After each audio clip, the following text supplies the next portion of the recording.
Hey everyone, today we are going to solve the Daily LeetCode challenge of 11th March 2024 and the problem statement is custom sort string. So let us first understand the problem statement.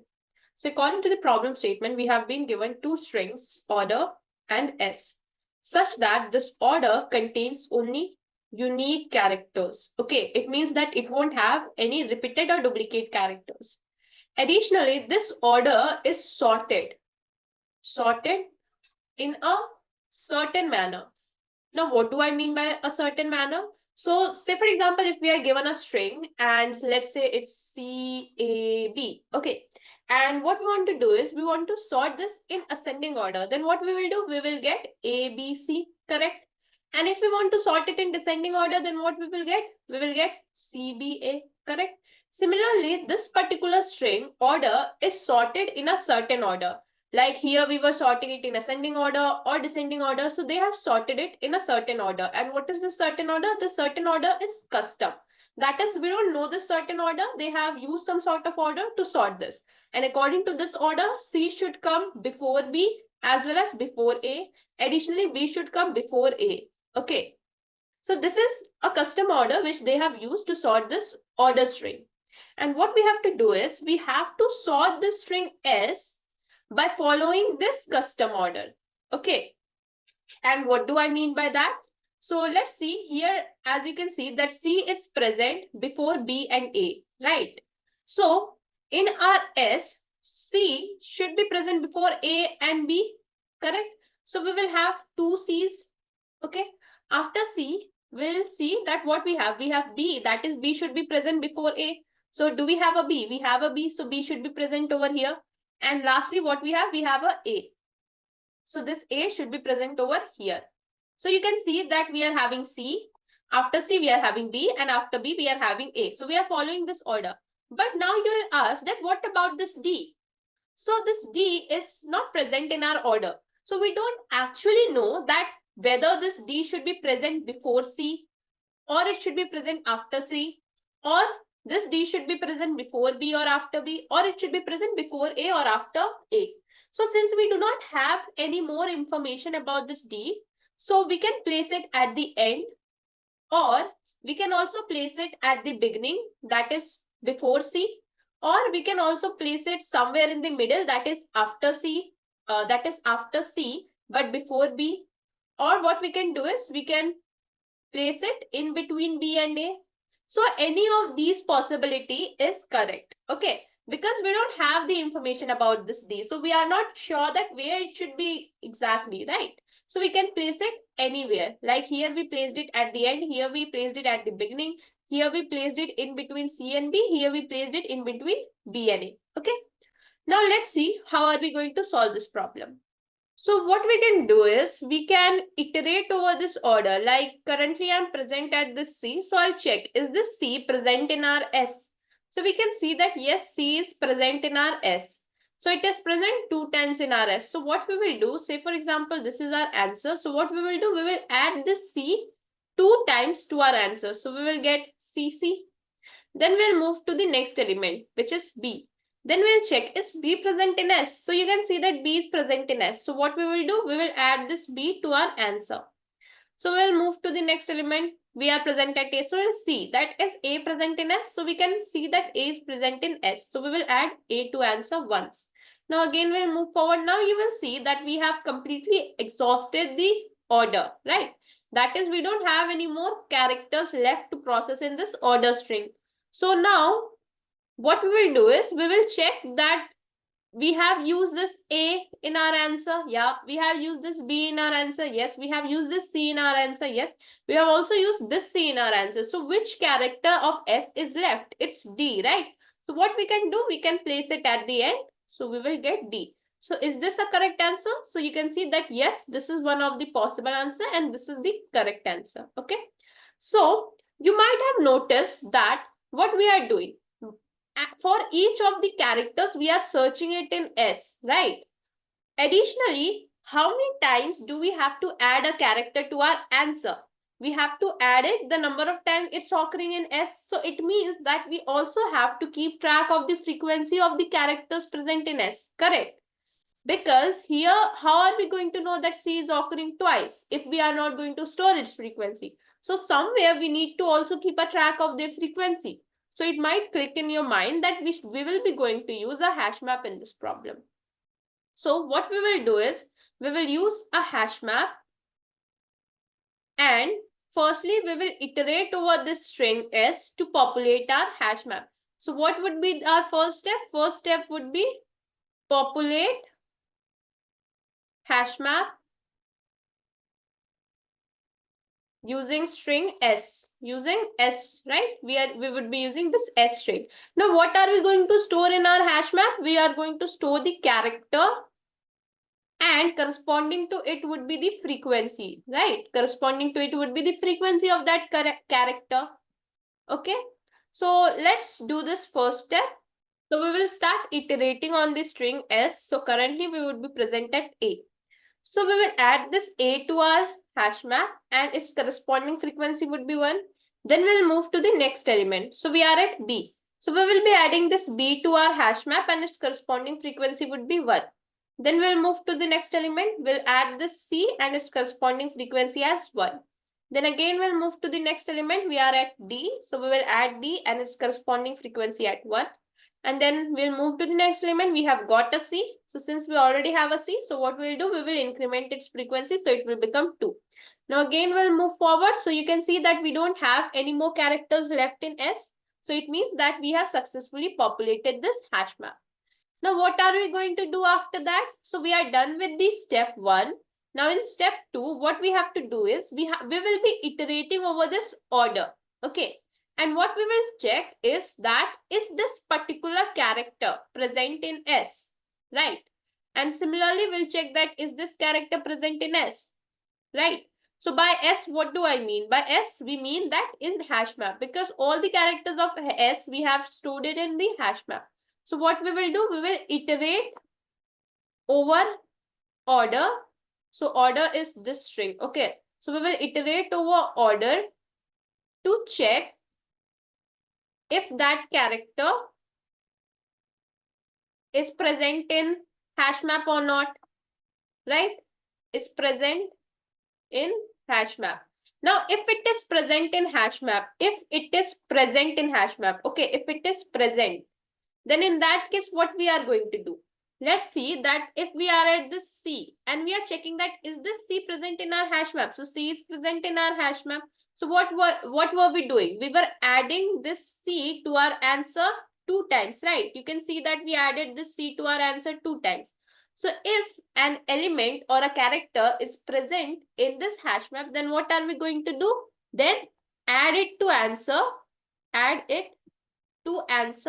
How many number of time? The number of time it is occurring, right? Add it to answer the number of time it is occurring. Now, what do I mean by the number of time it is occurring? It means that the number of times it is present in S, that is, which is its frequency in this hash map, right? That is, if it is occurring 2 times, then add it to answer 2 times. Okay. And if it is not present, then what are we going to do? We are not going to do anything. We will be simply moving to the next element. Like, if we'll check that, is this C present in our hash map? Say, for example, if C wasn't present in the hash map, then what we will do? Then we will simply move to the next element, that is B. Then we'll check that whether this B is present or not, correct? So this is how we are going to solve this problem. Now, since we were done with the first step, that is populating the hash map, now let's follow the second step. So initially our answer would be an empty string. Okay. So what we were supposed to do, we were supposed to iterate over order. So our current pointer would be at C. Okay. And what we have to check? We have to check if it is present in hash map or not. Okay. So now we'll check, is this C present in the hash map? So we can see that this C is present in the hash map. So if it is present, then what are we going to do? We are going to add that C to our answer, the number of time it is occurring. So C is present 2 times. So what we will do, we will add 2 C's over here. Okay.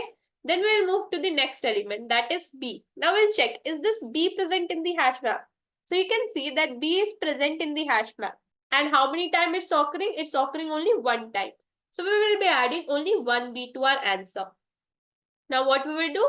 We'll move to the next element. So we'll check, is this A present in our hash map? So we can see that A is present in our hash map and it's occurring only once.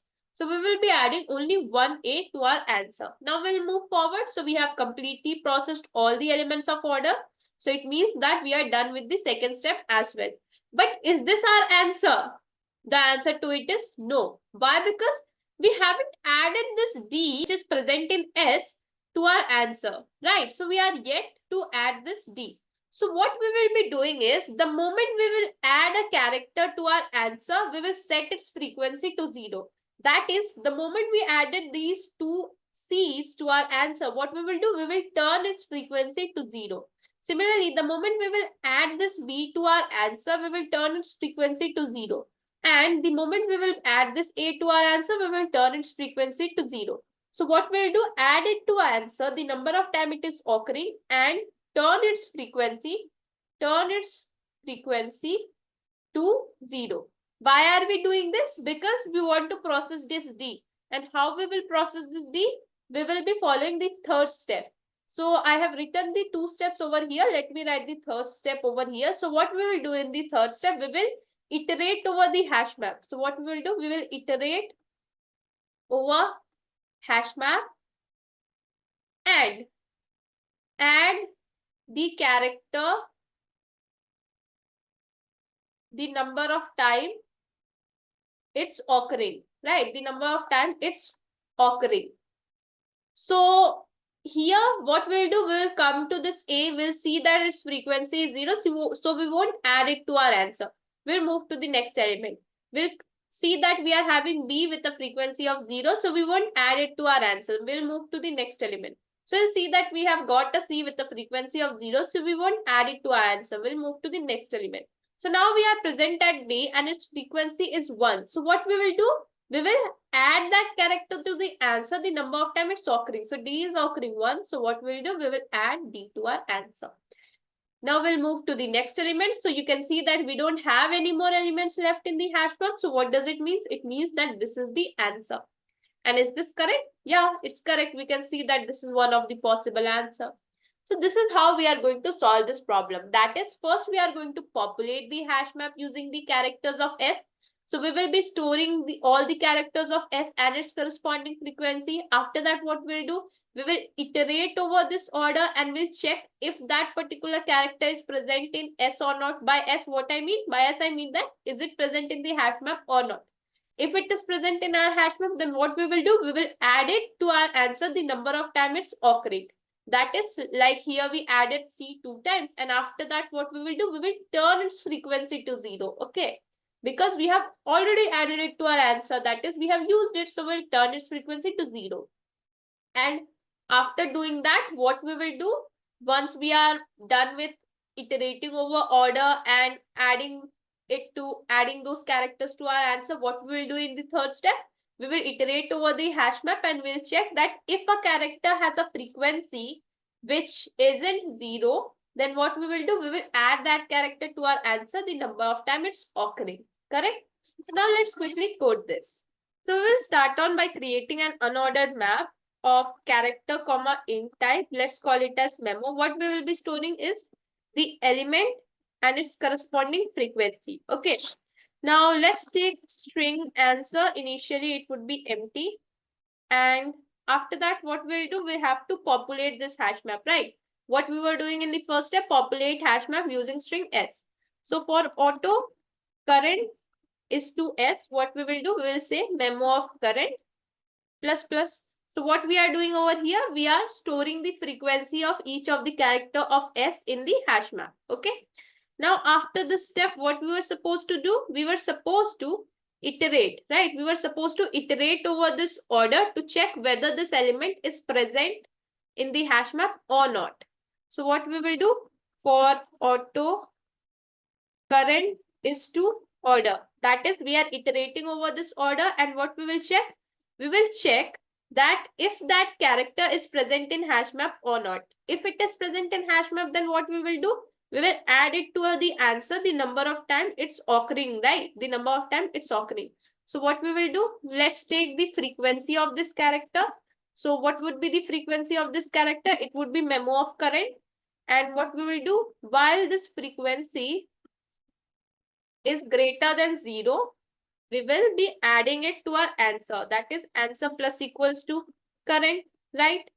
And once we have added that character to our answer, what we will do, we will turn its frequency to 0. So we will set memo of current to 0. Why are we doing this? Because we have already used this character. We have added it to our answer. That's why we are turning its frequency to 0. Okay. Now, once we have done iterating over the order to populate answer, what we have to do, we have to iterate over the hash map, right?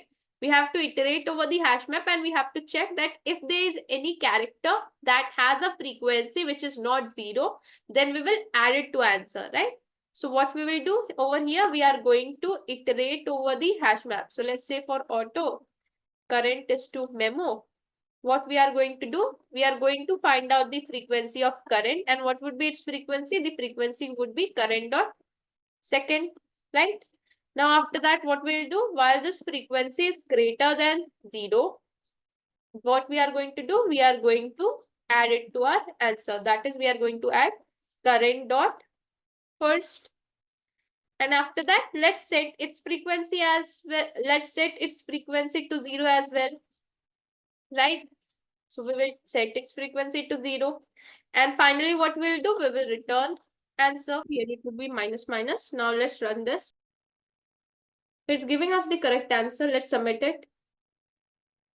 So it got accepted. Talking about the time complexity and space complexity. So if we consider the size of string S as n and the size of string order as m, then the time complexity is order of m plus n. Why? Because you can see that what we are doing over here, we are iterating over all the characters of S to populate memo, correct? So it is going to cost us a time complexity of order of n because we will be iterating over all the n elements. Similarly, what are we doing over here? We are iterating over the string order to check if that particular element is present in our hash map or not, and then we are adding it to our answer. So in this loop, what we are doing is we are iterating over all the m elements of this string order. So it is going to cost us a time complexity of order of m. So that's why the total time complexity would be order of n plus m. And the space complexity is order of n. Why? Because we can have all the characters of string S such that they are unique. So in that particular case, we are going to have a total n entries in the hash map. So that's the reason why our space complexity is order of n. So that's all about today's daily LeetCode challenge. Thank you.